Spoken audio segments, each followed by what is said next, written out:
Stoicism. That sounds boring. You might think of Spock, or might conjure an image like this. A cow standing in the rain.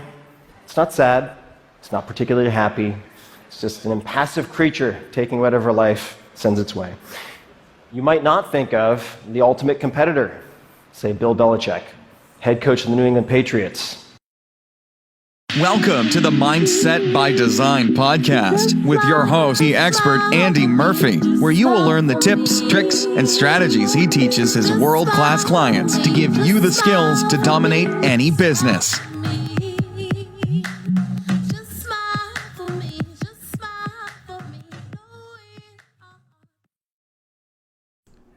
What's going on, Mindset by Design crew, and welcome to episode 328. Hope you're amazing, as always. And do you know what? I was working out what topic to talk about today. You know, there's a lot of topics. And I think Stoicism and actually understanding it is really powerful right now, right? The reason is there's so many things out of our control. There's so many things out of our control. Do you know what I mean? There really, really is. Traveling's been affected. Hanging out with communities has been affected. What else has been affected? Yes, even shipping, right? Working with Amazon founders, and you see the shipping that's affecting their whole business, right? So everything right now is what? Unpredictable, uncertain, simply out of our control. It's out of our control. And that is okay. That's okay. Because most things are out of our control. We think that we're in control, but we're really not in control. Do you know that we are coming up to 8 billion people, and we are on this little ball in the middle of the Milky Way, and we circle a big nuclear ball of energy? Yeah, it's called the Earth. But the point is, do you think we're in control? This thing could spin out whenever it wants. The sun could blow up, right? UFOs could come down and take us over. Whatever, right? My point is, we're not really in control. But we really pretend that we are because we have a routine, right? We get up, we do this. The same people are there. The same TV programs are there. Netflix is there, right? The same type of money sometimes comes in. You get the idea, right? I get up. And it goes over and over and over again. Actually, most people live their life this way for the entire life without any adventure, but that's a topic for another time. But I wanted to share with this today is I think it's really powerful. I really do. And if you've not heard of being Stoicism before, then I'll give you a quick explanation because I've got 2 clips I really want to play for you. They're really cool. One's by Tim Ferris, and another guy is, the other clip I should say, is by another gentleman I'll let you know more about. He is a Stoicism expert. Tim Ferris actually it's really cool because he actually shows how he uses Stoicism. Not just talking about it, no, how he uses it. And instead of goal setting, he actually sets fear setting. Because then he works out what the heck is going on and finds a solution, right? That's being stoic. But if we wanted to look at a dictionary definition, we might as well, eh? We might as well. Well, there's a few different definitions.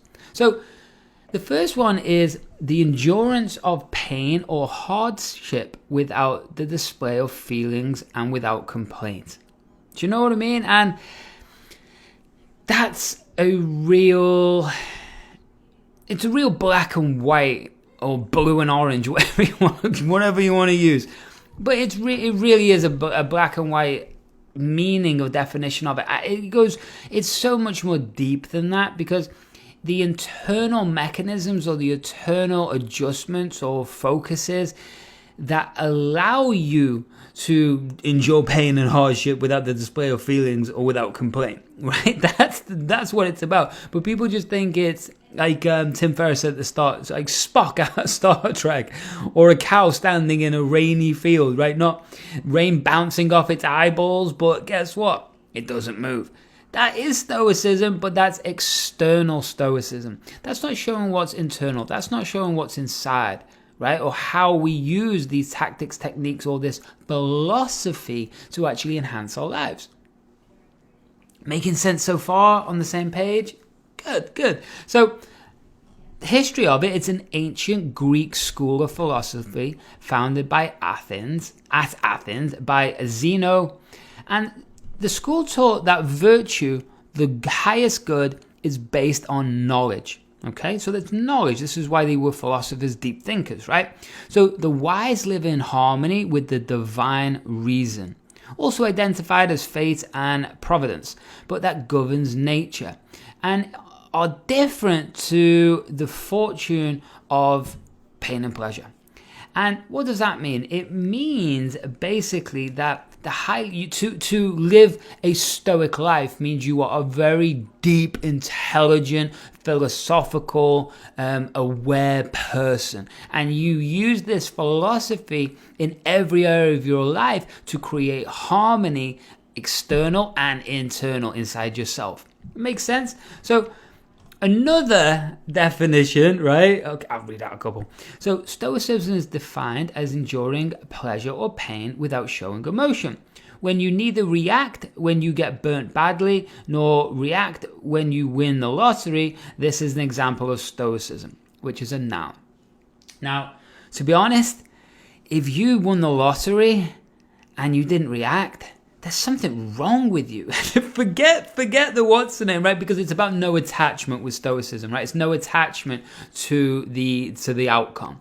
But at the end of the day, come on, right? If you win in the lottery or you get badly burnt, you're probably going to react. Is that Stoicism at the highest level?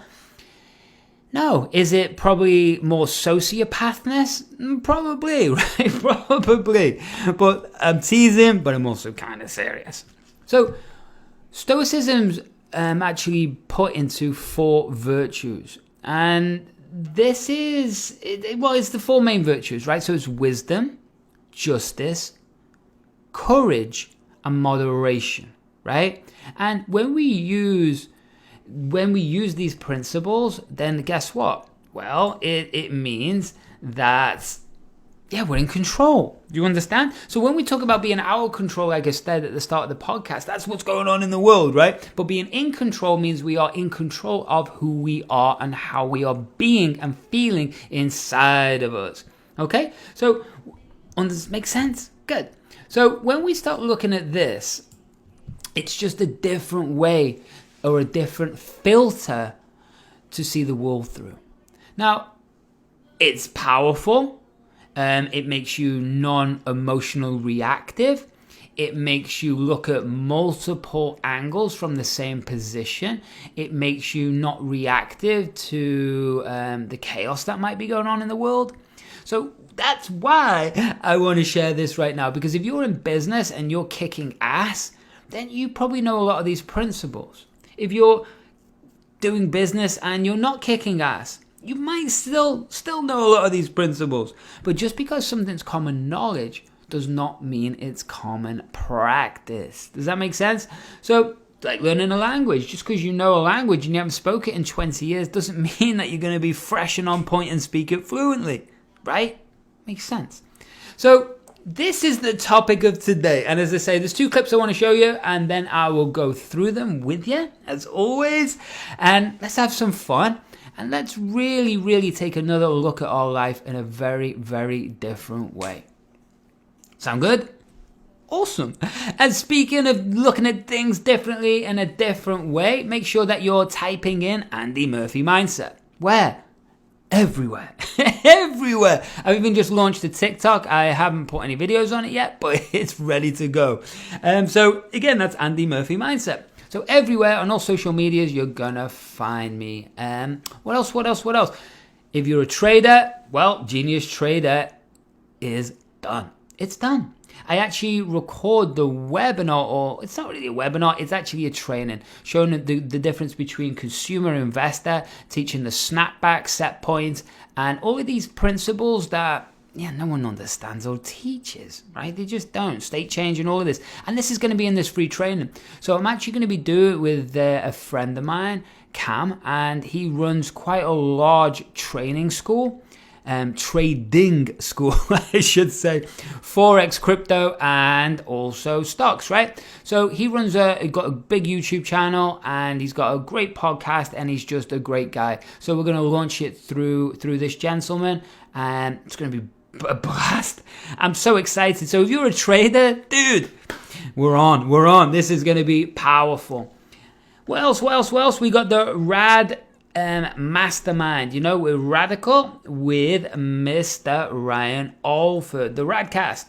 So what we're doing there is something really, really powerful. It's going to be coming out before Christmas, and that is basically he's a high-level corporate marketer. Do you understand? This is a guy who's run massive teams. This is a guy who's worked with the NFL, Verizon. This isn't some guy who's just done an online course and gone, I'm an expert now, right? Give me money. No, this is a guy at the highest level. So we're teaming up and we're creating something really, really special to make sure that everyone can stabilize their businesses at the highest level in this crazy, crazy time. So marketing and mental performance all in one, so you can scale, grow, and stabilize your income. That sounds good?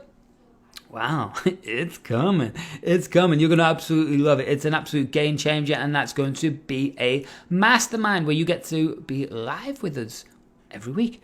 Pretty badass, right? What else? Well, we got the 8-Figure Thinker being put over into a different platform as we speak, ready to get launched. That's the 8-Figure Thinker Mental Training Academy. It is by far, I put it up against anything on earth, it is the most complete mental training system for business and entrepreneurs on the planet, bar none. It's very specific, very specialized, all built around neuro-linguistic programming, behavioral psychology, and neuroscience. You're going to love it. If you haven't already seen it, well, you're going to love it. This is going to be a game changer. So what else? Well, make sure you're heading over to andymurphy.online. We got a new website popping up over the next week or few days. But you right now can go and get 2 free tools. Yes, these free 2 tools. Two tools? The free 2 tools are, first one, tune your brain up every morning. Switch on and be on fire. Make sure that your best day is every day. And that's an audio where you plug your headphones in, 15 minutes, I tune your brainwave up, take you into alpha wave, and make you perform like you wish you could every single day. And it's for free right now. Probably shouldn't be, but it is, so take advantage. And what else? If you love the brainwaves, the science, and want to learn more about that, then it's the Total Control Blueprint book. Grab it. Just get it, read it, and you will, it's a game changer. It's version 1 right now. Version 2 is going to, going to Amazon. So, grab it. Speaking of grabbing it, let's grab this episode. Give it a little shake and jump into it. Enjoy this. Really think about your own life and how to apply this in your own life and what's going on right now, because that really is what this is about. So if that sounds good, then let's jump over and I will see you at the end of the show.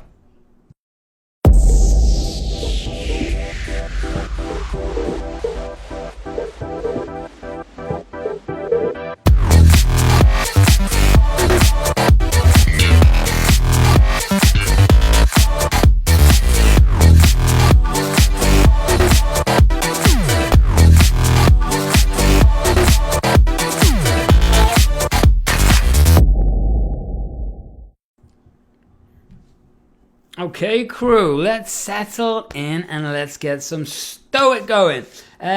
This first clip is a TEDx, so I think it's actually not a TEDx talk, it's a TED talk. And there is a difference, So it's a TED talk by a gentleman called Massimo Pelushi, said and pronounced wrong, I am sure, but that is my best. He really does a brilliant job at showing the history and actually what it's really about. So I want to play this first clip so you really get an understanding of the background before we jump into Mr. Tim Ferriss's technique. Okay, let's do it. Imagine, if you will, that you're walking down the streets of Athens 24 centuries ago, give or take. You might meet this guy, Zeno of Citium. He was a merchant, a Phoenician merchant. He was doing very well until a shipwreck destroyed everything, and he lost everything he had. So he made it to Athens, And what did he do? One of the first things he did was to walk into a bookshop and started reading books. He read Xenophon's Memorabilia, which is a book about Socrates. And he was so intrigued that he turned to the bookseller and says, where can I find me one of these people, one of these philosophers folks? And the bookseller turned around and said, well, there's one right over there, walking by. Because that was Athens at the time. Philosophers were just walking by. The guy walking by was Crates, a Cynic philosopher, and Zeno became his student. Eventually went on to study with a number of other the major philosophers in Athens. And then he established his own school, which became known as Stoicism because they started meeting in the store, in the open market. Unlike the other schools, where you had to go to a specific place, Plato's Academy or Aristotle's Lyceum, the Stoics wanted to be in the middle of people. They wanted to talk to people about their life and how to make it better. Stoicism became one of the major philosophies of antiquity. It spread through the Hellenistic world first, and then to the Roman Republic, and then Roman Empire. It produced some of the major thinkers of the time. Seneca, who was a senator, a playwright, he influenced Shakespeare, and the unfortunate advisor to the Emperor Nero. That didn't end up well for Seneca.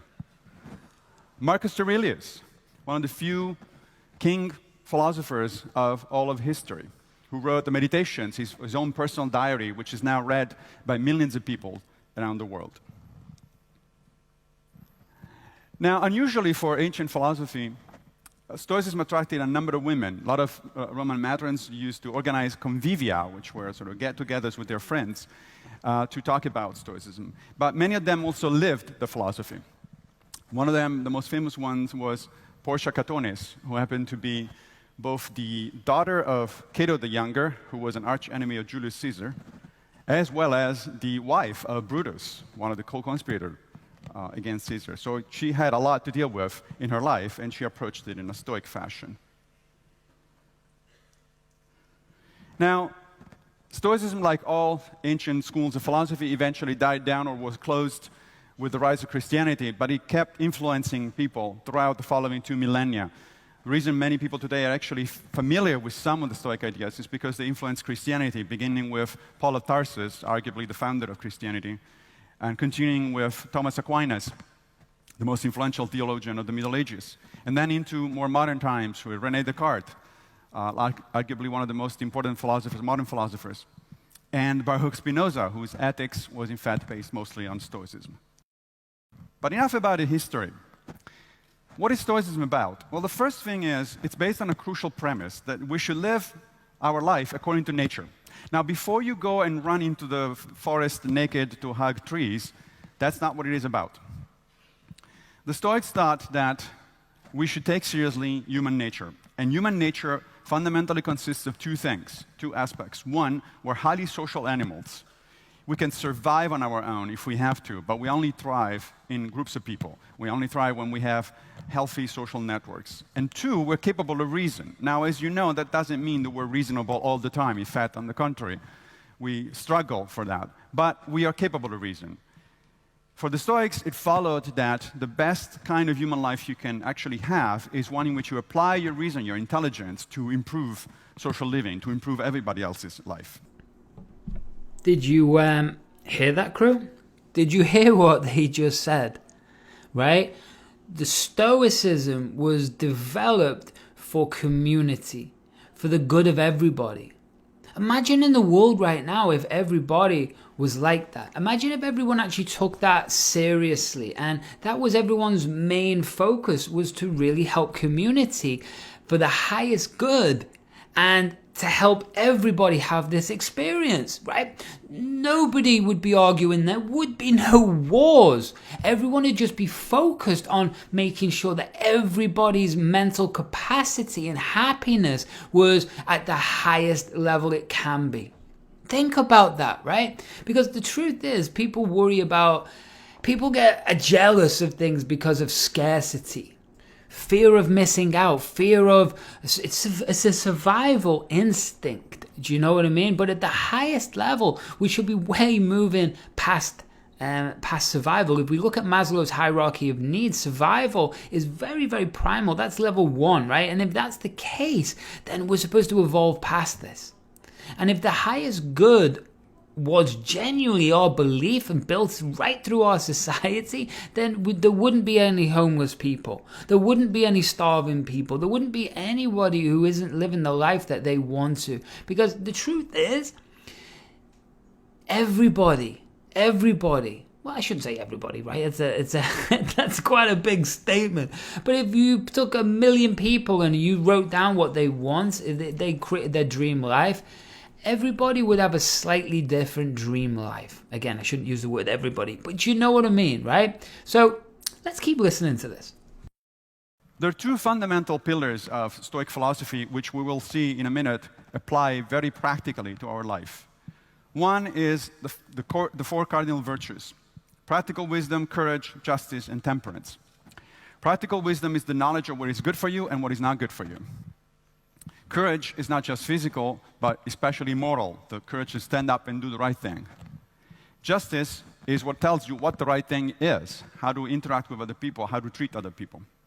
And temperance is the idea that you should always do things in right measure, not overdoing them, no underdo them. So crew, just look at that first pillar, right? Even those are powerful things, right? Practical knowledge. Well, is that an innate thing? Are we born with that knowledge? Do you know what I mean? We kind of know when we're a kid what's right or wrong, right? We do. But is that something we can enhance, and can it be used in every area of our life? What about courage? Courage to do the right thing. Morals. Do you know what I mean? And when the scientific studies show when you are in a group or herd mentality, what happens is that everyone doesn't want to be left out. They don't want to be the unicorn. They want to be part psychologically of the tribe. That's why you see with football, soccer, you know what I mean? Football, where I'm from Liverpool. So football, hooliganism and violence, what you see is there's so many studies showing that if the person's on its own or a small group, there isn't. But as the group gets bigger, people do very outlandish things to be able to get the respect from the tribe. And you see that right through all politics and everything that's happening right now, right? You see all that. Justice, what's the right thing to actually do, right? What's the highest purpose? What's the bigger scene here? And even balance, right? That's where you get extremes in religion, extremes in society, extremes. And extremes are good, but it just depends, right? If the justice is correct for the highest good, if your courage that you can stand out from the crowd and actually speak your true mind, and also the practical knowledge to know which is really the right or wrong thing. Pretty powerful, right? That's just the first pillar. The second pillar is called dichotomy of control. This is the very basic idea that some things are up to us and other things are not up to us. That you can divide everything you do into these two categories and only worry about the first one and not the second one. For instance, I came here thinking that I could control the slides. As you've seen, that's outside of my control. Do I worry about it? No. Let me introduce you to Epictetus. He was one of the most important Stoic philosophers of antiquity. He was a slave. He was born in Hierapolis, in modern-day Pamukkale in Turkey. He was acquired. In fact, his name means acquired. We don't know his real name. Epictetus just means acquired. And brought to Rome to the court of the Emperor Nero, where he did pretty well. Eventually, he was freed, and he was a bright guy, so he started going to the streets of Rome, preaching Stoicism. And for his troubles, he got punched on the nose. So he figured that wasn't a good approach. It was in his power to change the approach, so he started over and he established his own school, which was very successful, until the Emperor Domitian kicked out all the Stoics out of Rome because he did not appreciate their speaking truth to power, as we would say today. So Epictetus moved and went to Nicopolis, northwestern Greece, re-established his school, and became one of the most famous teachers of antiquity. The reason I like Epictetus is because he's blunt and he has a sarcastic sense of humor. And I'll give you a taste of this in a second. Here's what he says in the Discourses. I have to die. If it is now, well, then I die now. If later, then now I will take my lunch, since the hour for lunch has arrived, and dying I will tend to later. don't worry about death, worry about lunch. Because you know you're going to die, and that's not under your control. Lunch, on the other hand, is under your control. That made me laugh. That made me chuckle. Chuckle? I haven't used that word in a few years. Made me chuckle. I like that. Yeah, it's simple as, right? It's whatever is in front of you. So another way to look at this is presence. You know, you call it whatever you want to call it, right? But presence, being in that moment and understanding that anything that's too far out of our hands, then what can we do about it? We can stress about it, we can worry about it, and unfortunately, society is kind of that now, right? Everything is politically correct, and everyone's, you know, like self-medicating to a degree for anxiety. But the truth is, it's because there's too much information being blasted around the world. So we're trying to take everyone's issues and problems on, and it's just too much. All we can deal with is lunch, right? That's all we can deal with is what we're having for lunch, what we're doing next, what's happening here. Because we stretch it out any further, we just don't know. 18 months ago, is it that long? Is it a little bit longer, right? When the lockdowns and COVID happened, right? Did we have control? No. I was coming back from Colombia, ended up in America, and got sent back to the UK. Think about that. That was all in the matter of, I think, 10 days. It's like, didn't have any control. But what can you do? Well, I'm here now. Let's do this and do it my best. Now, I told you about the dichotomy of control being one of the two fundamental pillars of Stoicism. Here's how Epictetus himself explains it. He says, some things are within our power, while others are not. Within our power are opinion, motivation, desire, and in a word, whatever is of our own doing. Not within our power are our body, our property, reputation, and in a word, whatever is not of our own doing. And now, if you stop for a second and think about it, it's like, that is weird. He's saying that my body, my property, my reputation are not in our power. What do you mean? I can decide to go to the gym and eat healthy. Of course my body is under my power. Unless a virus strikes you down. Unless you have an accident, you break your leg. The idea is that you can do things, you can make decisions about your health, your reputation, etc., but ultimately you don't control the outcome. So that leads to a deeper conversation about free will, right? Do we have free will?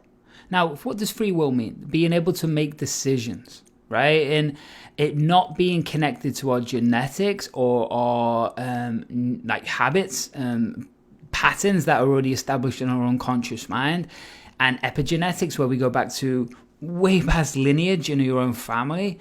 So when we can look at that, you're actually doing something that is on autopilot. So that's the argument against like saying nobody has free will, because whether it's our gut biome, whether it's society, environment, indoctrinated behavior, genetics, whatever it is, they are out of our control, right? So we don't have free will. But at the end of the day, right? I don't know. I think we do have free will, and I think we don't have free will. I think it goes both ways. Because at the end of the day, I could, decide not to right now put this podcast out. Would it feel good? No. But could I? Yes. So to me, that's free will. We are able to interrupt these patterns and make different decisions and lead our life in a very different direction. So that's free will. Just wanted to jump in there. So what does that mean in practice? It means that we should try to walk through life by internalizing our goals, not worry about the outcomes, because those are outside of our control, but worry about our intentions and our efforts, because those are very much under our control. One of the beautiful metaphors that the Stoics introduced was that of an archer. Imagine that you're trying to hit a target. What is under your control? Well, the practice of archery, you can practice for hours and hours and hours. You can choose the best bows and arrows that are available to you. You can take care of those bows and arrows. You can focus up until the second in which you let the arrow go. But after that, things are completely outside of your control. A gust of wind can ruin your best shot.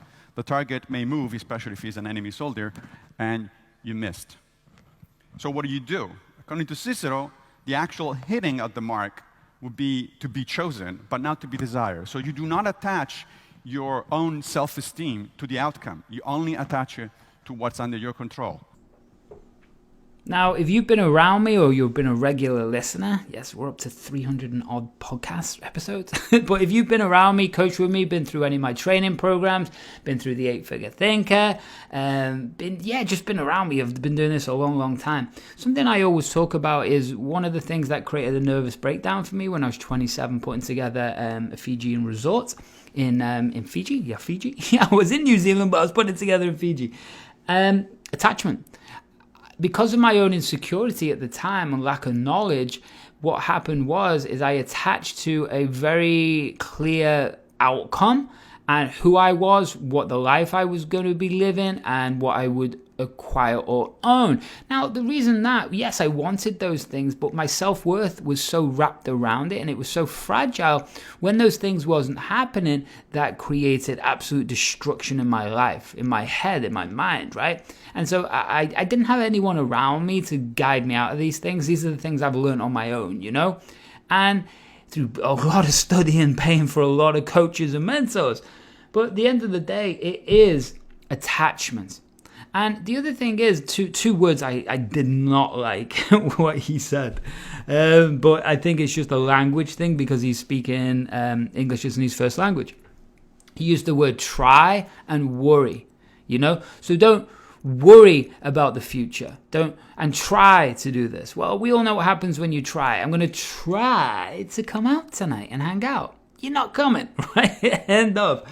And worrying, well, you don't want to be worrying about the future or worrying about anything, because what you're doing is building a pattern or a neural net, or you're connecting that emotion and whatever that emotion is connected to in the past, and you're wiring that then with the future. This is what creates anxiety. This is what creates a self-destruction loop, and it ain't good.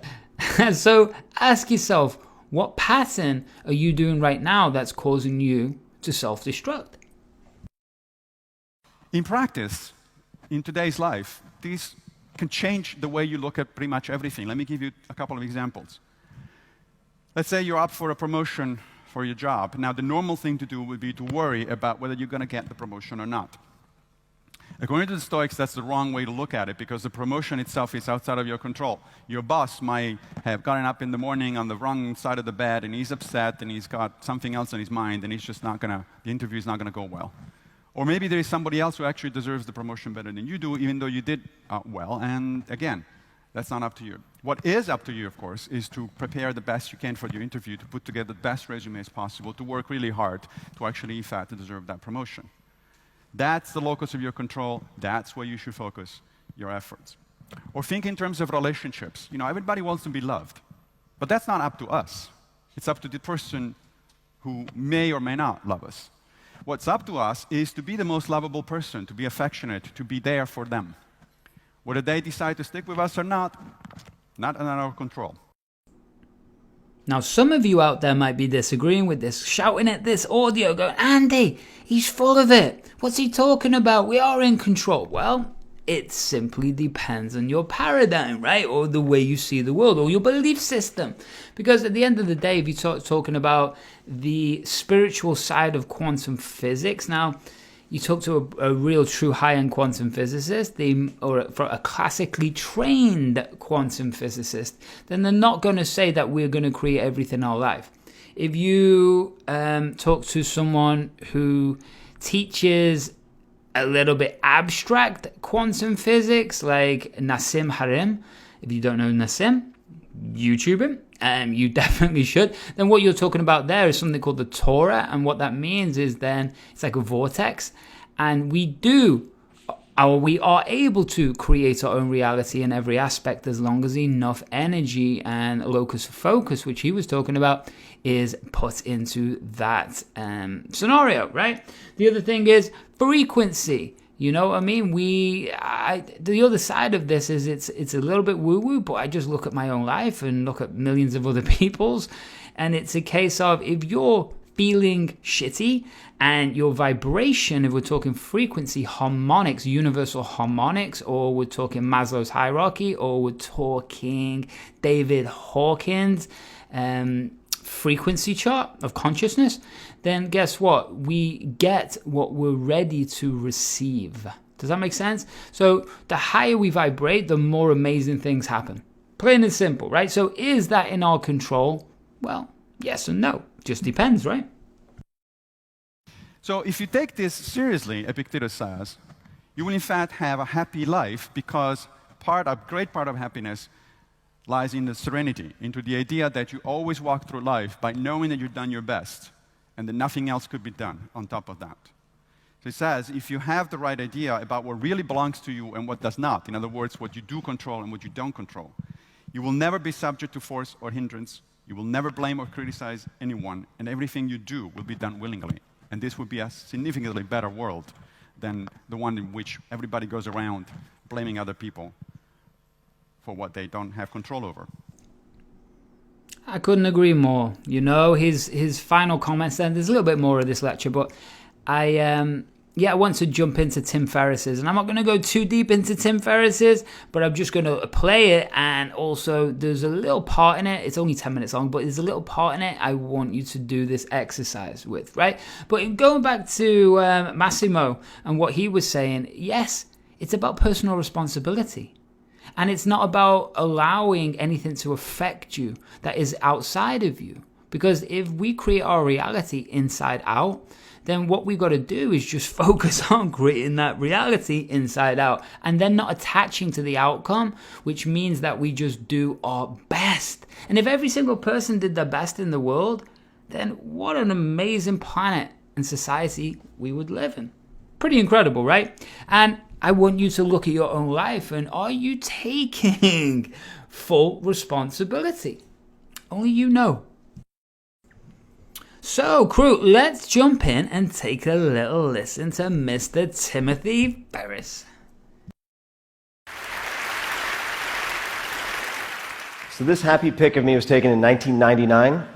I was a senior in college, and it was right after dance practice. I was really, really happy. And I remember exactly where I was about a week and a half later. I was sitting in the back of my used minivan in a campus parking lot when I decided that I was going to commit suicide. And I went from deciding to full-blown planning very quickly.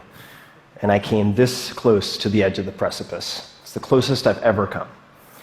And the only reason I took my finger off the trigger was thanks to a few lucky coincidences. And after the fact, that's what scared me the most, the element of chance. So I became very methodical about testing different ways that I could manage my ups and downs, which has proven to be a good investment. Many normal people might have, say, 6 to 10 major depressive episodes in their lives. I have bipolar depression, runs in my family. I've had 50 plus at this point, and I've learned a lot. I've had a lot of at-bats, many rounds in the ring with darkness, taken good notes. So I thought rather than get up and give any type of recipe for success or highlight reel, I would share my recipe for avoiding self-destruction and certainly self-paralysis. And the tool I've found, which has proven to be the most reliable safety net for emotional freefall, is actually the same tool that has helped me to make my best business decisions, but that is secondary. And it is Stoicism. That sounds boring. You might think of Spock, or might conjure an image like this. A cow standing in the rain. It's not sad. It's not particularly happy. It's just an impassive creature taking whatever life sends its way. You might not think of the ultimate competitor, say Bill Belichick, head coach of the New England Patriots. He has the all-time NFL record for Super Bowl titles. And Stoicism has spread like wildfire in the top of the NFL ranks as a means of mental toughness training in the last few years. You might not think of the founding fathers, Thomas Jefferson, John Adams, George Washington, to name but 3 students of Stoicism. George Washington actually had a play about a Stoic. This was Cato, a Tragedy, performed for his troops at Valley Forge to keep them motivated. So why would people of action focus so much on an ancient philosophy? This seems very academic. And I would encourage you to think about Stoicism a little bit differently, as an operating system for thriving in high-stress environments, for making better decisions. And it all started here, kind of, on a porch. So around 300 BC, in Athens, someone named Zeno of Citium taught many lectures walking around a painted porch, a stoa, that later became Stoicism. And in the Greco-Roman worlds, people used Stoicism as a comprehensive system for doing many, many things. But for our purposes, chief among them was training yourself to separate what you can control from what you cannot control, and then doing exercises to focus exclusively on the former. This decreases emotional reactivity, which can be a superpower. Conversely, let's say you're a quarterback, you miss a pass, you get furious with yourself, that could cost you a game. If you're a CEO and you fly off the handle at a very valued employee because of a minor infraction, that could cost you, the employee. If you're a college student who, say, is in a downward spiral and you feel helpless and hopeless, unabated, that could cost you your life. So the stakes are very, very high. And there are many tools in the toolkit to get you there. I'm going to focus on one that completely changed my life in 2004. And it found me then because of two things. A very close friend, young guy my age, died of pancreatic cancer unexpectedly. And then my girlfriend, who I thought I was going to marry, walked out.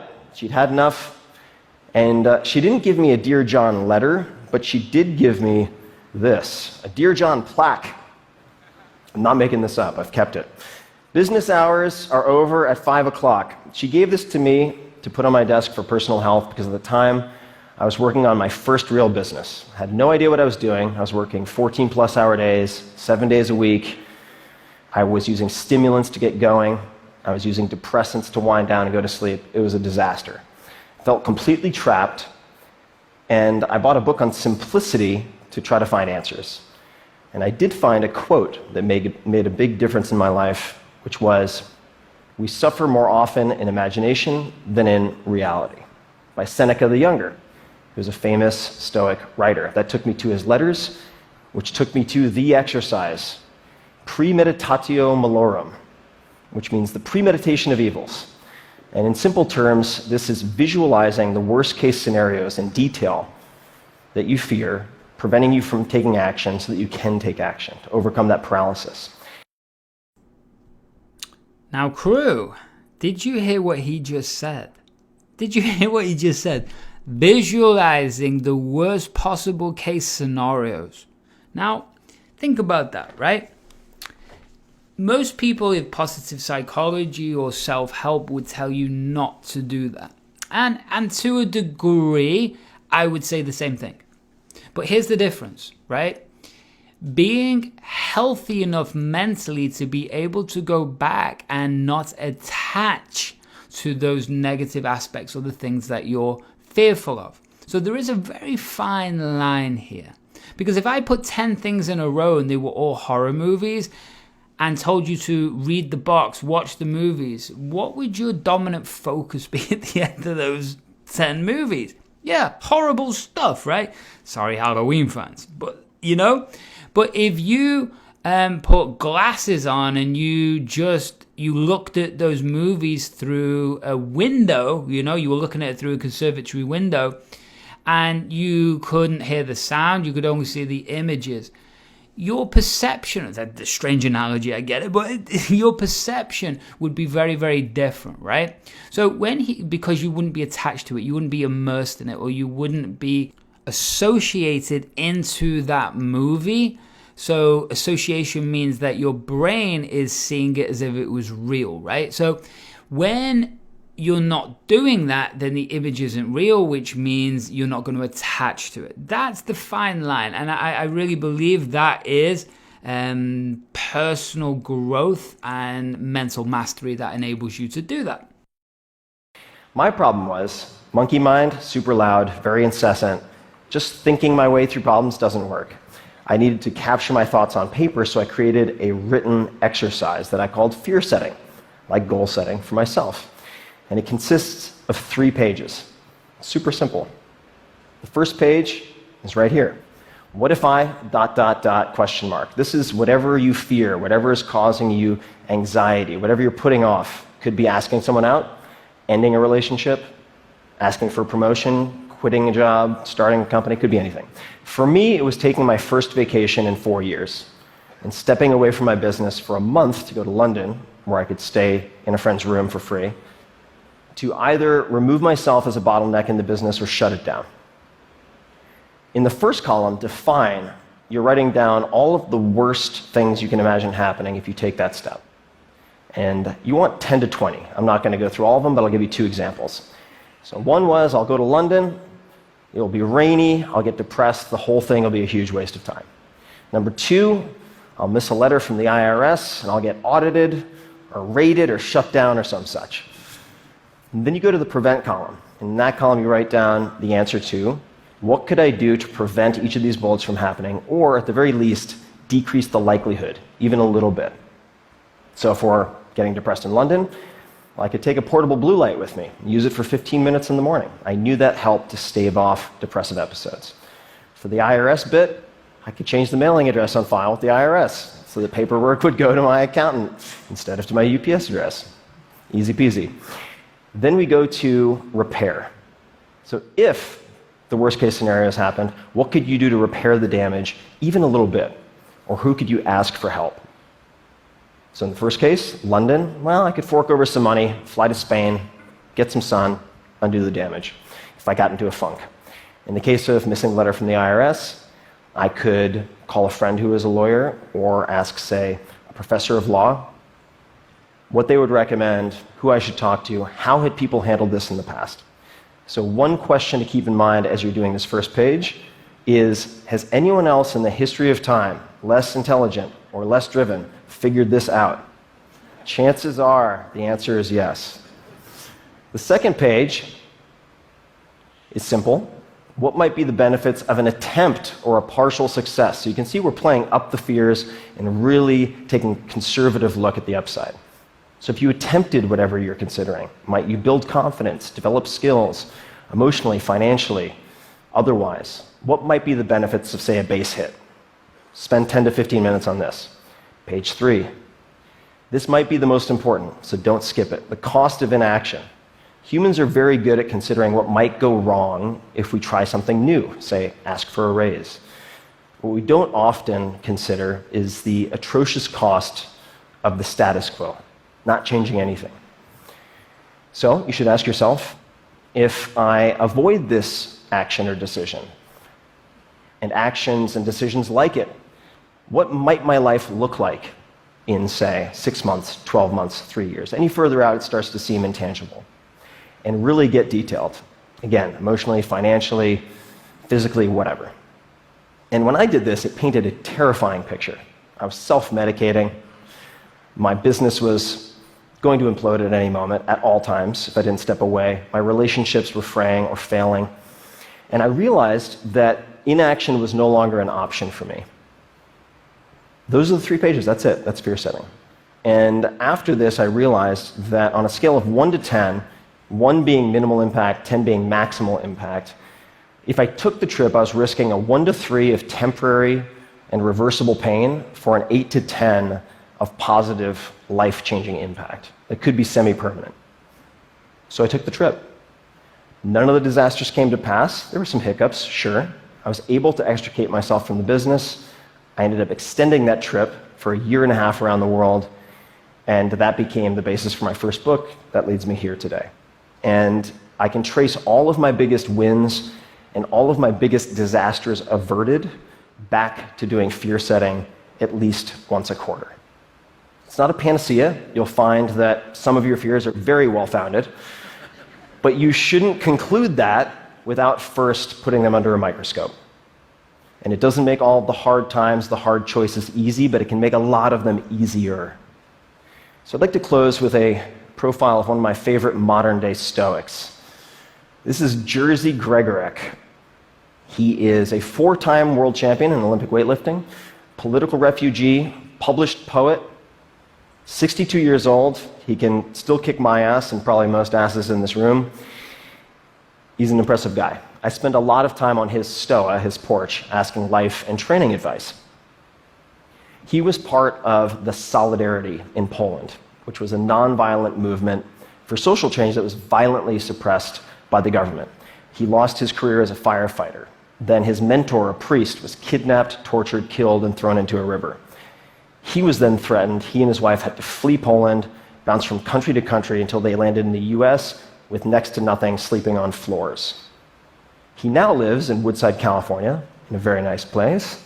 And of the 10,000 plus people I've met in my life, I would put him in the top 10 in terms of success and happiness. And there's a punchline coming, so pay attention. I sent him a text a few weeks ago asking him, had he ever read any Stoic philosophy? And he replied with 2 pages of text. This is very unlike him. He is a terse dude. And not only was he familiar with Stoicism, but he pointed out for all of his most important decisions, his inflection points, when he stood up for his principles and ethics, how he had used Stoicism and something akin to fear setting, which blew my mind. And he closed with 2 things. Number 1, he couldn't imagine any life more beautiful than that of a Stoic. And the last was his mantra, which he applies to everything, and you can apply to everything. Easy choices, hard life. Hard choices, easy life. The hard choices, what we most fear doing, asking, saying, these are very often exactly what we most need to do. And the biggest challenges and problems we face will never be solved with comfortable conversations, whether it's in your own head or with other people. So I encourage you to ask yourselves, where in your lives right now might defining your fears be more important than defining your goals? Keeping in mind all the while the words of Seneca, we suffer more often in imagination than in reality. So true. There we go, the end of episode 328. So where in your life do you need to focus on understanding your fears? And instead of living in them, look at how to solve them. Look at how to move past them. And remember what Tim says, these 3 principles on 3 pages. What did he do? He said, what if I? And then you define it. Okay, so what if I define, go to the UK? That was what he said, right? So how define is page 1. Prevent is page 2. And how do I repair? So, and remember with the repair, that's not it's a step that you can take, that you are going to achieve if possible. It's not saying, well, I'm scared of going to Mars, so I'm actually going to build this rocket ship and it's going to go to Mars in the next 6 months. If you don't achieve it, is that going to pull you forwards with motivation, or is it going to potentially hold you back and create more fear? You get the idea. So define, prevent, repair. So go and practice that, crew. And speaking of practicing, want to come over and get your brain right? Want to blow your business up? Of course you do. Of course you do. So hit those show notes and make sure that you're hanging out with me on social media, Andy Murphy Mindset. You will find me on all platforms. Make sure that you're heading over to andymurphy.online. Why? Grab your tools while they're still free. 1, get your mornings tuned up. Switch that brain on with your Fire Mind Morning audio. What else? If you want to learn all about the neuroscience, the brainwaves and everything, go and grab yourself a copy of the Total Control Blueprint book. You'll love them both. You'll love them both. And remember, if you're a trader, we got the Genius Trader Club coming out so soon. I'm so pumped. Actually recording in 90 minutes. I'm pumped. So what else? Make sure that if you are building an online business of any size, we have the Rad Mastermind coming out very, very soon with Ryan Alford. It's badass. He's one of the top marketers around with the NFL and everybody else. So me and him together, you're going to get incredible value. And remember, we got the 8-Figure Thinker Mental Training Academy. It is the premier training academy for your mindset and your brain in business. You got it. All of those things are coming, so let's stay connected. And I know I'll talk to you soon. You have an amazing week. And until we speak again, why don't you smile for me? Thanks so much for listening to today's episode of the Mindset by Design podcast with your host and NLP expert, Andy Murphy. We'll catch you next time.